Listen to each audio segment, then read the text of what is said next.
அனைவருக்கும் வணக்கம். இன்றைக்கி நம்ம என்ன பார்க்க போகிறோம்னா சத்துணவு மாவு கொழுக்கட்டை எப்படி செய்கிறதுன்னு பார்க்கலாம். அதுக்கு தண்ணி அடுப்பில் வச்சுருக்கேன். இதில் வந்து சர்க்கரை போட்டு உருக வச்சுருக்கேன். சர்க்கரை நல்லா கரைஞ்சிச்சு. இப்போ வந்து அடுப்பை ஆஃப் பண்ணிக்கலாம். அடுப்பை ஆன் பண்ணி கடாய் ஒன்று எடுத்து வச்சுருக்கேன். அதில் சிறுபருப்பு சேர்த்துக்கலாம், சிறுபயிறு சேர்த்துக்கலாம், நறுக்கி வச்சுருக்க அண்டிப்பருப்பு சேர்த்துக்கலாம்,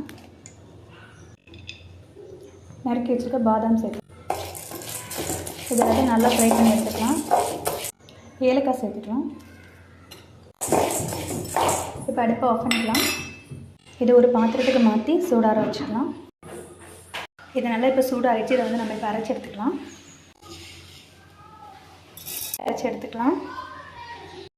சத்துணவு மாவு எடுத்து வச்சுருக்கேன். இது கூட வந்து நம்ம பொடிச்சு வச்சுருக்கேன் வந்து சேர்த்துக்கலாம்.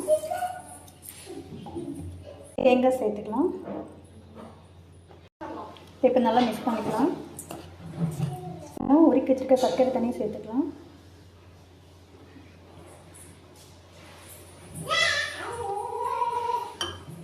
நல்லா மிக்ஸ் பண்ணிக்கலாம். இந்த மாதிரி மிக்ஸ் பண்ணி எடுத்துக்கலாம்.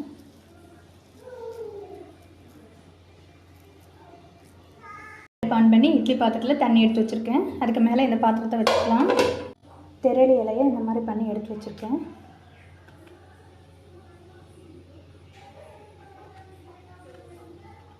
இதில் நம்ம இப்போ மாவு வாரி வச்சுக்கலாம்.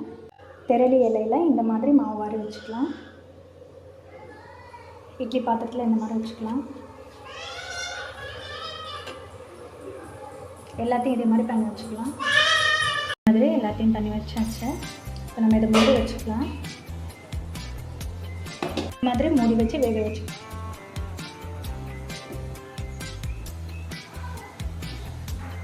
அவ்வளோதாங்க, கொழுக்கட்டை நல்லா வெந்துச்சு. இப்போ நம்ம அடுப்பை ஆஃப் பண்ணிக்கலாம்.